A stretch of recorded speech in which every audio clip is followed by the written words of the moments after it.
Peter Michaels. Patrick Bateman. The road, the stage. We've back hit a again. dozen. An even dozen. Yes. An even dozen. What's a baker's dozen? 13. Is it actually? That's the dozen for the Okay, clientele. we'll worry about that next week baker then. Gets the. You hit a deer the other night. I did hit a deer. That doesn't always happen. It's surprising, though, because I've grown up in central Alberta. So I've driven central Alberta roads, rural central Alberta roads, grown up in Didsbury. And that's in my 30-plus years of driving. That's the first deer. They're, like, everywhere. Now, so you're on the highway, which makes it even scarier, I'd assume, because you're going pretty fast. Yeah, and it was Were dusk. you listening to music? I was listening to a baseball game. Okay, no music? But I was no focused. music? There was no music playing. Everybody else in the vehicle was chatting. Right. And I had a baseball going. I don't know if you know this or not, and they probably still will be by the time this airs. But the San Francisco Giants are the number one team in Major League Baseball. You've been saying that for like 2.5 months. I've been mentioning and that before. there's still like 6 months of baseball left, right? At least, yeah. I think they got 2,000 more games to go. Anyways, no, I was listening to a ball game, but I was focused. I kind of, after everything happened and you kind of settled back down a little bit, I'm like, okay, did I do the right thing here? Mm-hmm. And I think I handled it fairly well. So it was dusk. I caught it out of the corner of my eye and hit the brakes. I might have been doing just a tad over the posted speed limit, but everybody does that. The insurance companies don't listen to podcasts, No, do sure they? Don't. Probably at $120, but so I saw it last minute. I probably slowed down to about 80. Yeah. Looked in my side mirror to make sure nobody was beside me, went to swerve around, but So, like, do you feel like, because with animals, maybe this isn't animals the size of deer, but like I've always been told, like, you don't falter. Like if we'll use a rabbit. We'll use a rabbit as an example. If you're going to hit a rabbit, you don't swerve out of the way. Right. Yeah. You just go for it. It's the animal's life, not your life. Right. I'm sure there's people out there that will debate that, but another thing that, and it's come up a lot lately because I think it's just that time of the year, right? When deer are just jumping around everywhere. Well, that's why I say it's like surprising that it hasn't. That time of year is all the time, right? Especially at dusk. I guess matter. so. Like it. But I remember seeing a tip on Reddit, and because I always see deer on my drive into my community all the time. I always joke that I live in the woods. It's not totally a joke, but I always see deer. And I remember seeing a Reddit post a while ago, kind of a pro tip about if you see a deer, if you have to stop on the road for a deer, there's never only one. Did you know that? Well, that is true. There's always more than one. And sure enough, I'd say I think I've slammed on the brakes 4 times this year already, just in the last few months. Sure enough, 1, 2, 3, maybe even 4 go by. Yeah. It's an important tip. Very rarely have I seen deer solo, but again, a couple of them are probably hanging out somewhere where I just can't see. Stupid animals, right? Well, that's what, like, that. It's the high QE too in Alberta. Like, it's always busy. There was a lot of traffic. Like, I don't know why that deer was looking, going, I think at some point I can Frogger this. Did you shit your pants? No. Again, when I look back on it, I'm pretty happy with how I handled everything. But you didn't, like... Drawers were completely clean. Drawers were clean. Everyone is all right. Everybody was... Your back is fine. Your neck is fine. Neck's a little... Is it? Yeah, neck's a little sore. And then you're stranded on the side of the highway for, you said, like an hour or something, right? That's the worst part. If no porta potties? Like, no porta potties, which would have been nice. My first call should have been Go Services. Yes. Can you guys get a porta potty north of, and they do that. Mm-hmm. But no, so we had to hold it for that hour, and eventually had a friend come and rescue us. But it's scary being on the side of that highway, man, when big trucks are whizzing by you. The only thing that could make it better than not being stranded on the highway would be if you had a porta potty on the side of the road. Porta potty on the side of the road. I love how you work that in. That's very nice. I did get home and it was a stressful episode. So what do you think I did as soon as it was the first thing I did when I got home? You went straight, your family went in the house, and you went to the porta potty set up on the construction site on your street by Go Services. The Go Services porta potties are good. That construction is done. Shame. I went and cracked a Sawback blonde ale, hazy blonde ale. Oh, nice. Because I needed to just decompress a little bit. Yeah, Sawback Brewing Co. Sawback Brewing Co. Hanging out here as well. Yeah, so I guess today's episode is with Ryan from Mother. It's a big week for them. He just released their new album, Inside. They've had a friggin' huge year. It's crazy. Like it's tough because you hear about TikTok and Mother so much lately. The story has blown up so huge. We're going to talk to Ryan about that and the experience of blowing up. Again, when you look at like even just going by Spotify numbers, and I do that quite frequently for some reason, I'll look at monthly listens on Spotify. And for most Canadian bands, being just under 1 million monthly listens, pretty good. Right. Even a band like Billy Talent, I think was around 2 or 3 million. Mother has soared to 7.7 million I had no idea. monthly listeners on Spotify. Those are huge numbers. Wow. That's crazy. And all because of your favorite social media platform. Yes, which I did. I have been watching one video on repeat from TikTok. And it's a guy sitting in the driver's seat of his car. Do you know what bubble tea is? Yeah. There's like the little boba things in them. They're like jello. I don't know what it is. But he thought that they dissolve. So he takes a big suck out of the thick straw and you can just tell these bubbles just go straight into his throat and just chokes all over the windshield. It's fantastic. That's the only TikTok video that I've consistently gone back and watched. I bet there are bubble tea fails all over TikTok. Maybe that's what we should go down that rabbit Listen, hole. man, you're welcome to create a TikTok account. You go for it. I have a hard enough time on the others as it is. All right. Well, we'll talk to Ryan about TikTok, the new album. Yeah. And our new sponsor. Samsung. And then shout out to our sponsors. We got Go Services Inc. We got every single day we're getting concert announcements. Some of them indoors, some of them outdoors for the next, year basically. And we can expect to see them there. Who else? Sawback, as we mentioned, will be drinking some of their beer at those shows. Big thanks to Tourism Red Deer, who do a great job of shining a light on how awesome this area is. And that's one thing. I mean, if you listen to the Road the Stage from outside of the Central Alberta area, our hope is that you're going to be like, I need to go and see a show. You're going to listen to Mother. You're going to hear Ryan talk about how much he loves playing Red Deer, and they've always been very great about that. And you're going to say, I need to go and see a show in Red Deer. If you're going to be one of those people that drives 5 hours to go and see a show. And you know what? I don't want to jump ahead, but pretty soon we might have something in store to kind of bring that vibe to you. Not you specifically, but you. You've said too much. Okay, this is Ryan from Mother. New album out now. Ryan, what's going on, man? Hey, not a lot. Good to see you guys. How's it going? Good to see you too. It's been a while. When was that? When was it? The last time you guys were in Red Deer was... Was it an anniversary show? It was Oh My Heart and then Dance and Cry. Yeah, that's correct. Because I think we had you here like 2 or 3 times that year. Like it was, I think, June for Oh My Heart, and then I think was Dance and Cry in the fall? I feel like it was the next fall.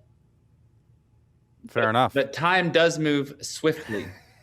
Doesn't it ever? It does. I've come to very much enjoy my Mother cycle over the last decade or so. And you guys have been very great to us here in Red Deer. So thank you very much for that. Well, hopefully it's not too much. We don't want to suffocate you. No, definitely not. But I did see you've got a whole whack of tour dates ready to go. Yeah. It's going to be a robust touring season. Lots of lost time to make up for. Lots of new fans too, I gather. Yeah, we've made some new friends for sure, and it will be great to connect with them wherever they are around the world. I was going through like Reddit comments in the last week, and I mean, I got to assume you're used to it to a certain extent in certain areas, but there are multiple people commenting on posts about how, I'm driving an hour and a half to see Mother for the first time, or me and my kid are going to driving 3 hours, or I would have driven 5 hours, but thankfully they're only 2 hours away. That's got to be a nice feeling. Of course. I mean, we wish everyone didn't have to drive at all. They could just teleport to our show. That would be ideal. But the fact that they make the effort is really incredible.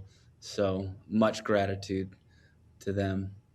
Yeah, absolutely. We're working on that technology. It'll be here soon enough. Just be able to teleport to shows. Mm-hmm. Now, and maybe explain a little bit about how you guys as the band don't necessarily get to pick the exact cities you go to. Because it's the one comment you see a bunch on the tour announcements is there's a lot of people on the East Coast that are like, hello, I know. East Coast is over here, but that's not necessarily on you guys, or that might come somewhere down the road, right? Yeah, we always aim to get everywhere, but there's logistics to consider. But in the entirety of a cycle, we certainly aim to get out there at least once. It is a hard territory to tour to. Yeah, it is. Well, I mean, by the time we air this, it'll be a few days after the release of the new record, Inside. Congrats on that. It's very exciting. Thank you so much. And also, you're gearing up for a video premiere tonight, I believe. Yes, we are. Sick of the Silence, our new single. Its video is being unveiled this evening. Is there anything you want to say about that video now that we've kind of seen it? Right, yeah. Yeah, well, it was cool to make. We went to an abandoned Sears building that was gargantuan and empty and spooky as hell. And it was really fun to film inside of that thing. That sounds amazing. Old Sears building in the Vancouver area, or? Yeah, in New West. Wow. Yeah. That's awesome. That sounds like a lot of fun. Yeah, so cool. And what's it like releasing this album now? And I mean, kind of back in the old days, you'd maybe get a single out ahead of an album release, or maybe 2 songs out in front of an album. But now you've got 5 songs from the album that are already out there and given to the world. What's it like to give fans a little bit of that maybe sneak peek of the album? I like it. I like the new modern tease out methodology. I think it creates a longer story for the album cycle. There's more punctuation marks. Like with each of these small releases, you can create content, videos, campaigns. So it creates for a more robust album cycle, as opposed to just dropping an album at once and expecting everyone to digest it. It can kind of come and go and feel forgotten quite quickly when you do it that way. And we don't live in a time where people celebrate the album as a whole as they once did. It's more playlisting and using songs in a more singular sense to act as, soundtrack moments for their own playlist, for whatever course of action. So I like it. It's you're just kind of going with the flow of evolution in the industry, and trying to be creative around it.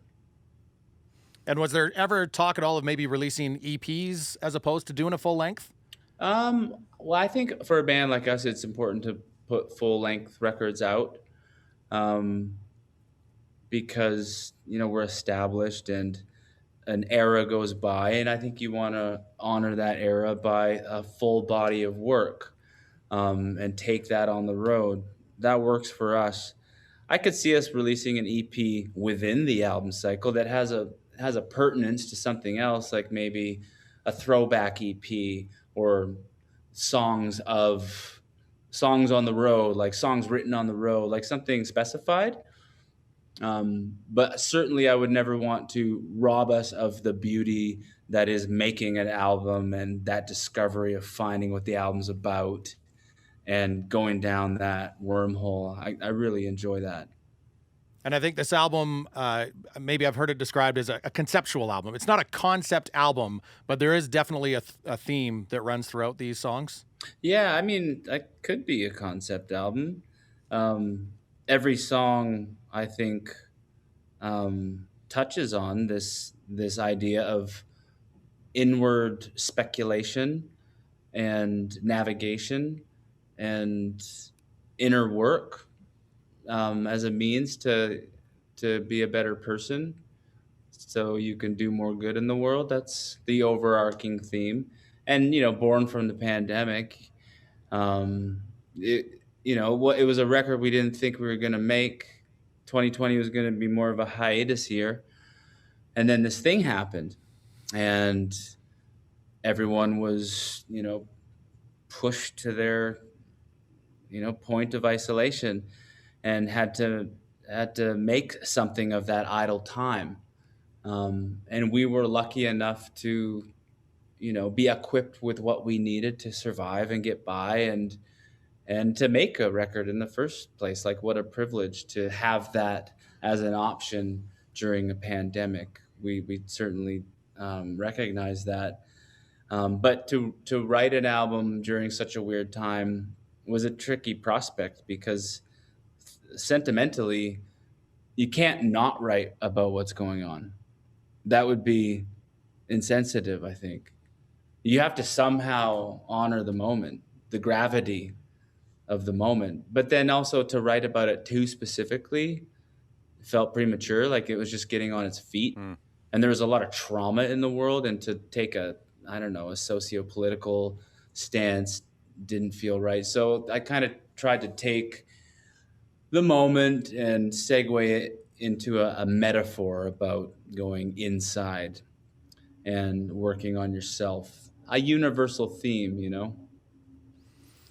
So you just mentioned, you said something, soundtrack moments, and I think that's a really good term to describe the last, I don't know, 6 or 8 or 10 months for Mother. And I want to, go back to, I probably 11, maybe 12 years ago. I'm, a young adult.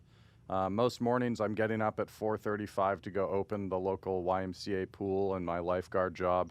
And I had a pretty consistent morning soundtrack, driving through Oakville, Ontario at 4:55 in the morning. Hayloft was absolutely one of those songs that I used constantly to get me up that early in the morning, because I love that album. I love that song specifically. So fast forward to in the last week or two, I'm preparing for this interview. And for months now, I've known that TikTok has embraced Mother in amazing ways. All right. But I don't know anything about TikTok. So it's finally my time to dive into this platform and figure out, okay, why was Mother trending? And I'm going through, clip after clip after clip. And I'm like, why? Why are these songs resonating so much? And finally I was like, well, I don't understand it. To me, they're just using this music because it's great music. And then I find your Rolling Stone article, and that's basically what you summed it up to as well, which I thought was pretty incredible. These kids, these teens, whoever it is, using your tunes because it's good music and it resonates with them, not necessarily because of a message, just because it's good music, to portray those messages that they wanted to on social media. When does that happen these days? Is that what TikTok is beneficial for? Is that the new form of social media, is getting back to just using good music because it's good music? I think so. Yeah, I think TikTok is obliterating the gatekeeping, and people and kids especially are able to determine what they like because they like it, not because there's an agenda to sell them something or to manipulate them into listening to what is in vogue. And that's really awesome. That's super healthy. It is. And can you find the moment where that's my curiosity out of all this, and you sometimes wonder why the timing was right? How did it happen? Where did it start? Was it just one kid that posted a TikTok with that music and it just blossomed from there? Have you guys gone back to look to try to understand how it happened? I don't think we'll ever find patient zero. And I think it's better that way. There's something really beautiful about the mystery of all of this. Yep. There's a fate about it, a quality of fate that I find mysterious and special. So I don't really want to know. But I think music is eternal, and sometimes it takes time before it finds its right audience. And when we put that music out, we were met with a lot of resistance because it was too quirky and it didn't fit the homogenized formula of commercial radio at that time. And it was commercial radio that kind of controlled what was heard. And now it's just the gates are blowing wide open, and people are asking really interesting questions about self-identity and about self-expression, especially in this Gen Z moment. Like, talk about quirky. It's a quirky generation, and it's an introspective generation. It's a daring generation. I mean, if they were music, they would have a lot of odd time signatures. You know, there's a lot of it's not a formulaic arrangement. This generation, and so I think it's the right time for this early music to be embraced. Sorry, I Did you live by find a train. Can you hear that train? Is it super loud? Nope, it's not all good. loud, but I actually appreciate the soundscape. Okay. It's not. It's a nice bit of ambience. Okay. Have you with like, do you feel more than ever in your career you are seeing interactions with younger generations, specifically from this TikTok movement? Oh yeah, for sure. I mean, I think our fans were always predominantly in the 18 to 24 demographic, but there's a lot of like kids under 10 that Yeah. we're connecting to on TikTok. Like, we're older than so many of these fans' parents. Yeah. The best comment I ever read on TikTok was, I tried to introduce my mom to your music, but she told me she used to listen to it before I was born. That's incredible. That's amazing. So, and is there like, do you have any kids around the band that you guys can kind of relate to that are in that age group that you can kind of, or are you just kind of learning this all through the fans that are connecting with you that way? I have two nieces, 9 and 11, but no, none of us have kids. And yeah, we're just, I mean, I think, being in music, you have to stay connected and hip to youth culture as a prerequisite, because that's kind of who you're appealing to for the most part. And it's an interesting and different life, because I think for most adults, you lose touch with younger people, and appropriately so. You stay in your peer group, and you work with people that are in the same demographic. But for musicians, it's like you kind of need to stay connected to teenagers for the duration of your career. And now for us, that's only been amplified. It's like they're not teenagers, they're like preteens, they're 8-year-olds. It's really, really interesting, and it's also really wholesome. Like, there's a new responsibility, I think, that the band feels as people to present a good model. It's like there's no time to like try and be edgy or dangerous or overly rebellious as people. Like, maybe in the music, absolutely. Like, it's free game in the music. You write what you want, right? You pull from the depths of your soul, and it can get dark and twisted in those songs. That's the right place. But how we present as people in the world, it's all the more crucial that we do with maturity, and we stand in love and kindness and acceptance to show these very young people a good model. And that's just good for us. Like, it's such a gift to be given this responsibility so late in our careers. Well, and it's sad because I think there's, I mean, kids need that right now because there is so much darkness and the world is in such a state of chaos that they need, like, exactly what you're just saying. Somebody that is there showing acceptance, showing that it's okay to be you, because it's even for adults, it's a pretty confusing time right now. Yeah. But I couldn't imagine being, a preteen trying to figure out how this world is working. I know the world really isn't like an optimistic place. It's not like, oh, welcome to the world. It's abundant with opportunity, and there's a place for you. That's not the message. It's all dystopian. Everything's broken, and Armageddon is all hell. So I think, yeah, it is important to give a good example of moral fiber and whatnot. And I'm grateful that we're where we are now to do so, because, like, we all fumble along the way. If this windfall of success happened 10 years ago, I wouldn't have been in the right place to stand up to it and give it what it needs and give these kids what they need. Very cool, man. I was wondering, like, with music, and I know you did the 10-year anniversary thing, but with music that's so old, that's from such a different time of your life, and I think this counts for every kind of album cycle, like, now that younger generations are consuming it, how are you feeling about the messages that you left behind for them?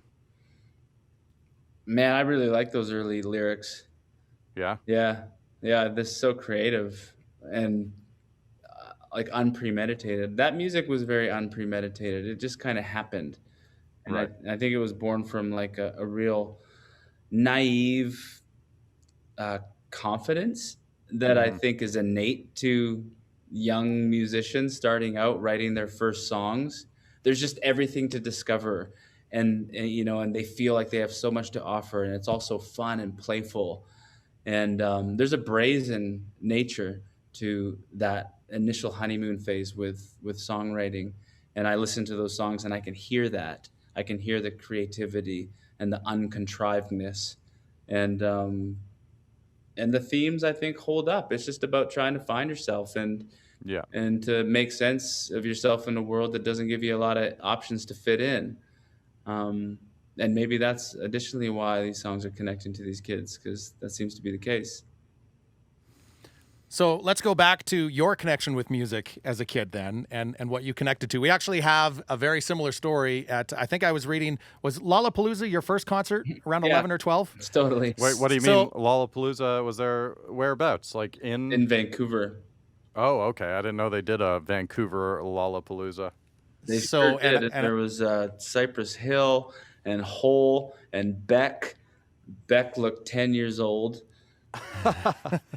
Still kind of. So our matching story is I saw Hole at it was Edgefest. Remember they did Edgefest through Yep. the kind of the late 90s? Yep. And we both saw a lot more of Courtney than we wanted to at those concerts, Yeah, potentially. Yeah. I He was remember shy. we were right up close front of the stage, and yeah, Hole's playing away, and I can remember Courtney lifting her leg up to put her foot on the monitor, and she was just wearing a short little skirt, and that was it. We can Photoshop that onto Pete now, right? No, we're not photoshopping that on.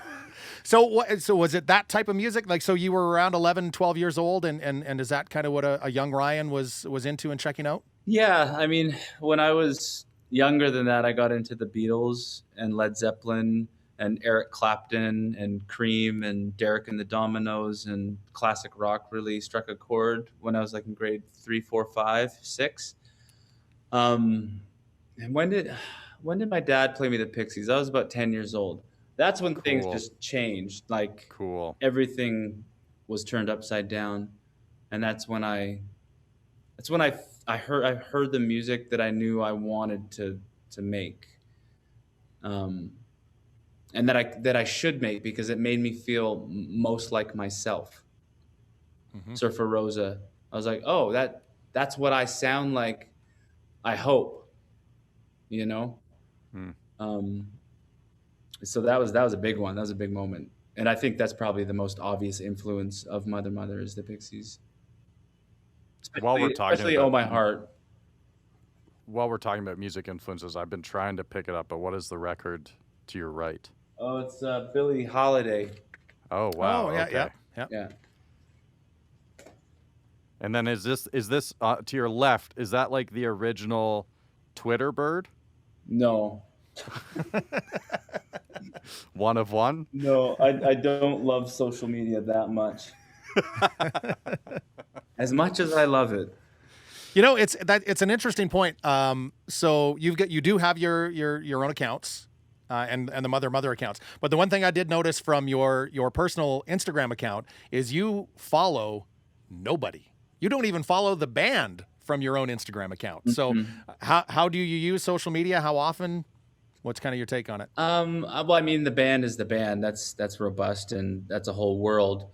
And I find there's enough danger there for me to become addicted and to get sucked into hours a day, and thus low temperamentally as a byproduct, which I don't like. And so when it comes to my own personal Instagram, I'm like, well, I don't need to add to that pile by following people. I don't need another portal into distraction, because there's so much in the mother realm. But I do like sharing my own personal art in photos and poetry. I like sharing my personality there. So, yeah, I share, but I don't receive on my person. It's a bit one-sided. And I understand that it might look pretentious to share but not follow anybody, or presumptuous perhaps, but that's not where I'm coming from. It's just I do have a lot of social media activity from the band, and I'm just trying to look out for myself by not adding to that.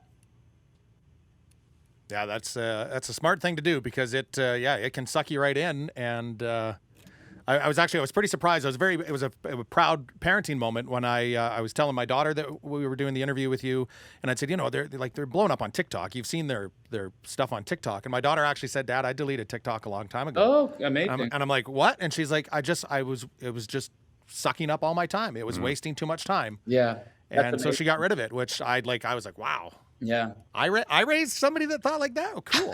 Good for you. Yes, yeah, good. Yay me. Own that. Yeah, very proud of that for sure. But when you are using it, like Pete actually sent me this video where you were kind of talking about struggles with your relationship with food, which I can imagine resonated a lot with many people. So you are using it for good. You're very conscious about that. It appears. Yeah, that we must. Mm-hmm. We must use our platform for good, and we must honor this very fortunate gift that has been given to us from who knows where. Like, we don't deserve millions of fans in 2020 and a reinvigoration of our career and a worldwide tour. People say, "Oh, you deserve it. You've been working so hard." It's like no one deserves that. That's just once in a lifetime kind of thing. And so we don't forget that for a second. So we absolutely must use this new energy and this platform to try and proliferate as much goodness and love and kindness into the world.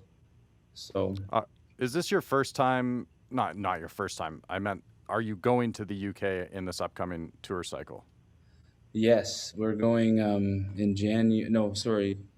February. We're touring the States in January, then going straight to Europe in February, and then Canada in April.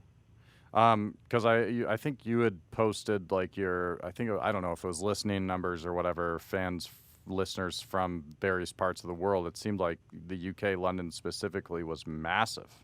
Yeah, it's massive. It's crazy. Is that like that? So you going to the UK this time is going to be different than ever before. Yeah. The last time we played the UK, it was a career high, because we sold out a venue that had 150 people capacity. Wow. And now we're probably selling close to 4,000 tickets. So it's just like, can I come? Yes, there's room for you. Yeah, it's crazy. Yeah, we're so fortunate. So going back to your struggle with body image and food as a touring musician, how do you deal with that while you're on the road? I mean, it can be very difficult to eat well on the road when you're going to Europe and there's all these different delicacies that you only get to try while you're there. How do you prepare yourself going into that? I mean, I think like quantity is probably one of the biggest things with food. Like, even if you eat not as healthily as you wished you did, to dial in on quantity is like 60%, I think, of what makes you feel good or bad. That's what I've learned. Obviously, it's nice to eat whole foods, organic, but I'd rather eat less and relatively unhealthy than overeat and eat stringently clean, because you would actually feel better by eating less, by eating the right amount. When I say less could feel stigma, it's not, by eating the right amount. So I think on the road I would endeavor to monitor my quantity and just eat as healthy as possible. Seems to be a common theme with bands that we're talking to on the road is food plays a huge factor. Huge factor. Yep. Most of these bands probably start their careers eating like gas station food and things sure like probably that. Back in the early days of touring in a van and stopping in at a 7-Eleven at 3 a.m. on your way from one small town to the next. Hot rods and beef jerky still get brought up quite a lot on the road, the stage. Yeah, I mean, you just get to a point in life where, like, the work that you want to do in your life depends on how you feel. Mm-hmm. And you want to do good work while you're here. And it's like, well, in order to do that, I got to feel good. And you start going through the categories of what makes you feel good or bad. Food is in there, sleep is in there, relationships are in there. So you start taking a bit more of a hard inventory of what you're doing in these categories that affects the good work you intend to do.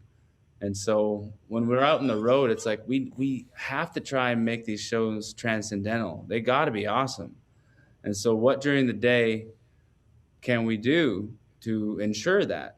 And so that's kind of where we're at now. It's like, let's just have these great healthy days to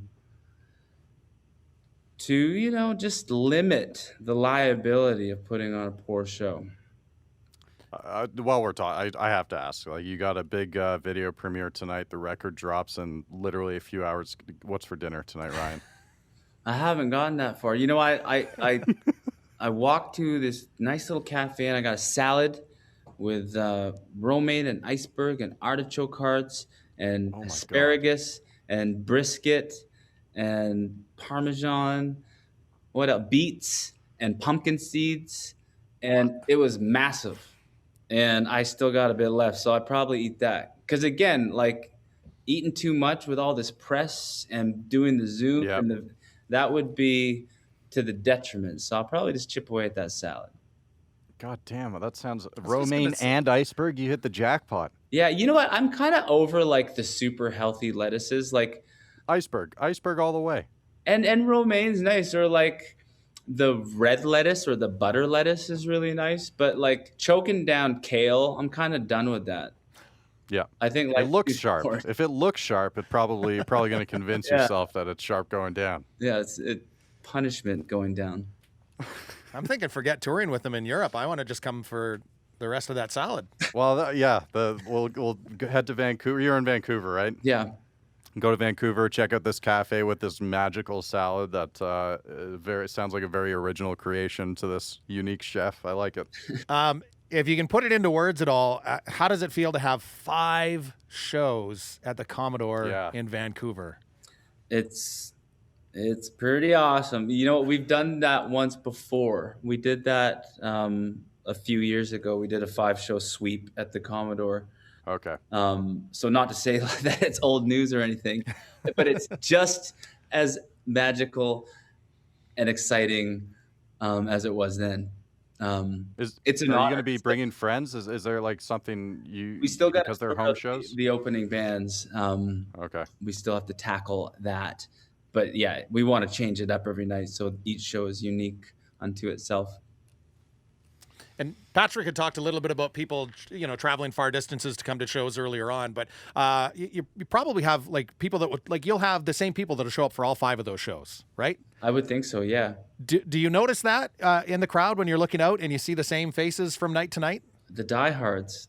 Yeah. Yeah. Yeah. And what's your relationship like with those folks? Well, you meet some and they become friends. They become, repeat faces, and you build a relationship. And then I'm sure there's so many that we haven't met, and I wish we could.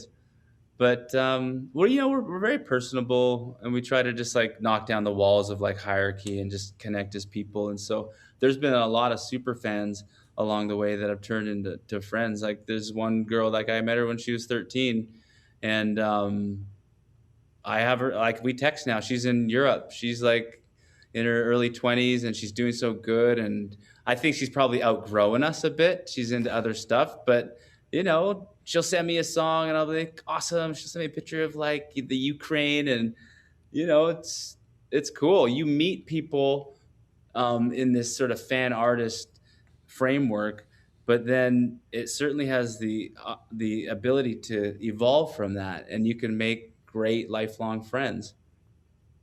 Well, that's the other thing that's come up on this podcast quite often as well, is how music builds community, and it can't just build a community on this side and not on that side. So I love hearing you say that you mix in with that community. Totally, yeah. And you just got to feel it out. Like if it's right for the relationship to evolve to that kind of place, then it is.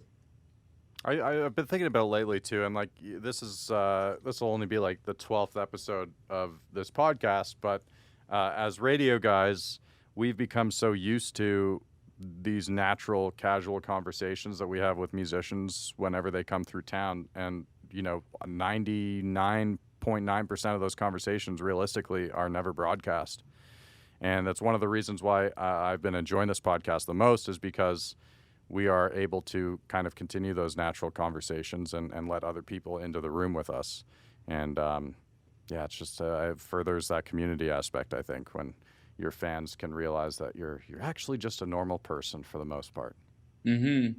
Yeah, we're all normal. We're all painfully human. And I think the more that is understood, the better. And I think, the celebrity culture is kind of dying. And I think that's a really positive thing. Well, and I mean, really, like major celebrity is dying as well, because there are so many, social media stars or internet stars, TikTok stars, that the game is changing quite a bit. And these are just regular people. Yeah, your ease of access is near unlimited now. It's it's interesting. I don't know where you go from here, but we'll find out. I think the whole AI thing is probably quite real. I think technology is just going to continue to soar, and the basis in which we connect is just going to become more and more technologized. And that, the phone is already kind of part of our nervous system, and it's only a matter of time before the phone itself is removed and it's more like integrated into us, I think.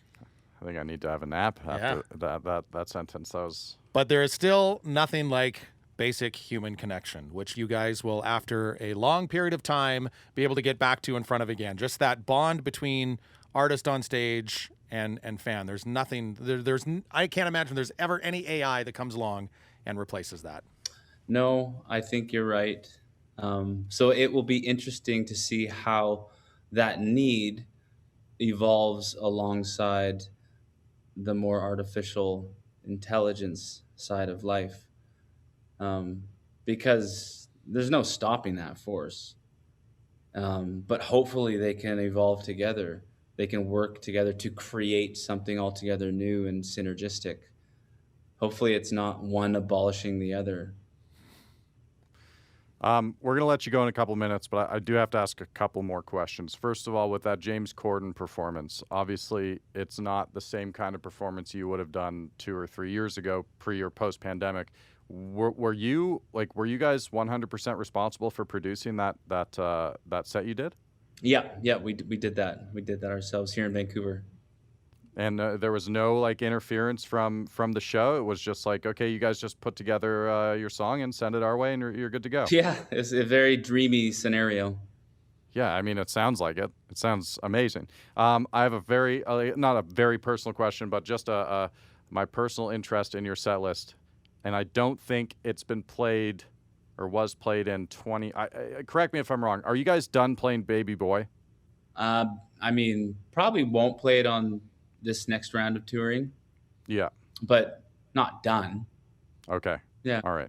I was just curious. Maybe we'll have Peter, to play it in Red Deer. I think I remember.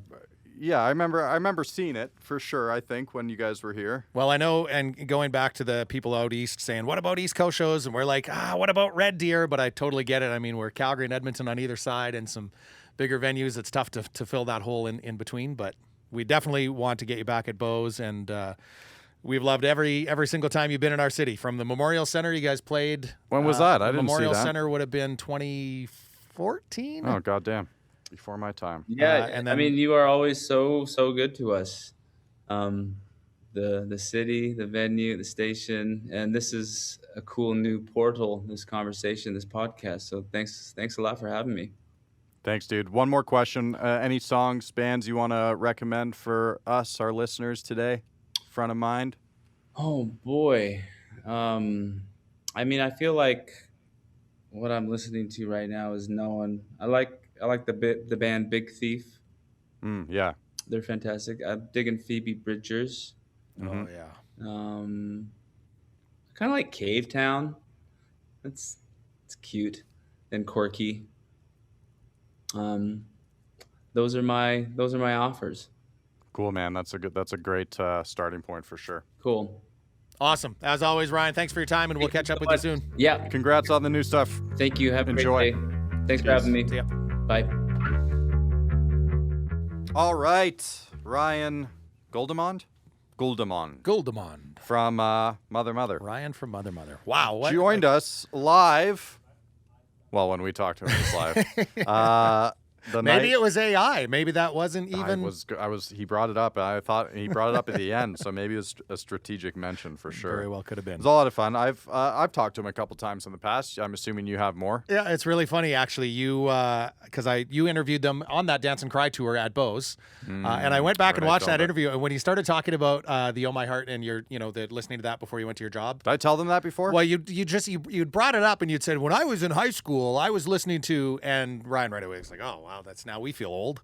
Oh, today I made him feel that way, or you softened the blow today. I think you learned your lesson, because 2 years ago you had said you were in high school when that album came out.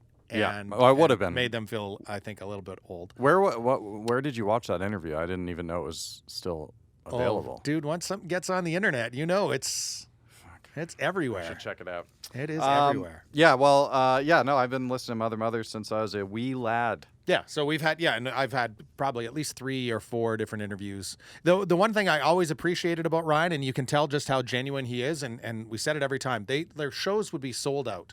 Mm-hmm. So you don't need to do press when your shows are sold out. Yeah. It's not going to benefit the show any much. So we thank him every single time, and he was always so humble about it, and came, even if the show was sold out, came into the radio station and obliged interviews all the time.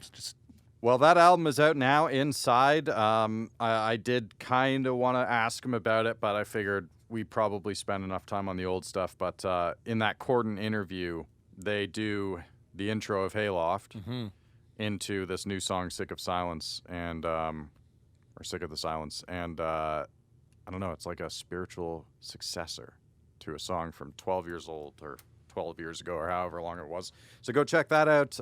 Their new music video as well. It's definitely, there's a bridge between where they were as a band then to where they are now.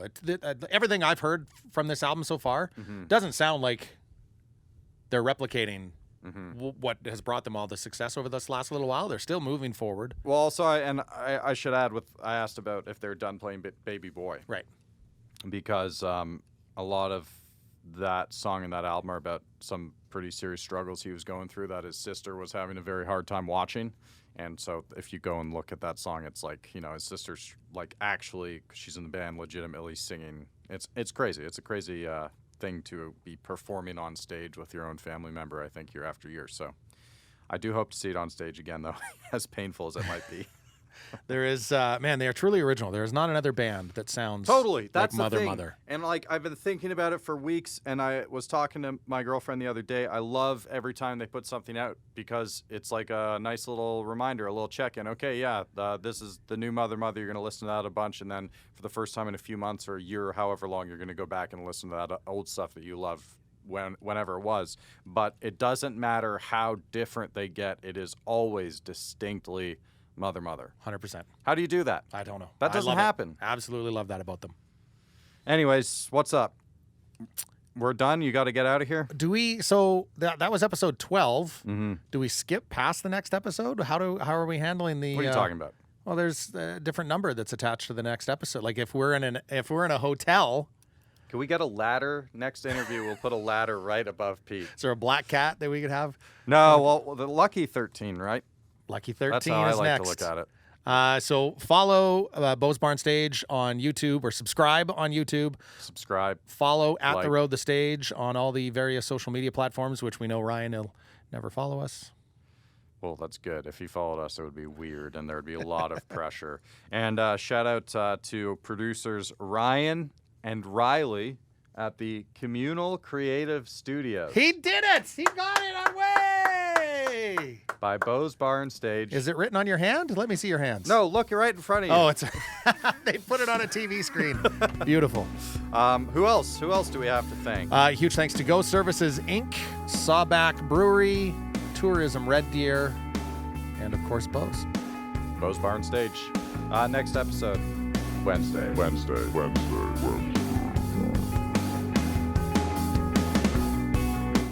The Road, the Stage is produced by Ryan Kuly and Ryley Surian, recorded in Red Deer, Alberta, and in partnership with Beau's Bar and Stage, Troubled Monk, and Tourism Red Deer.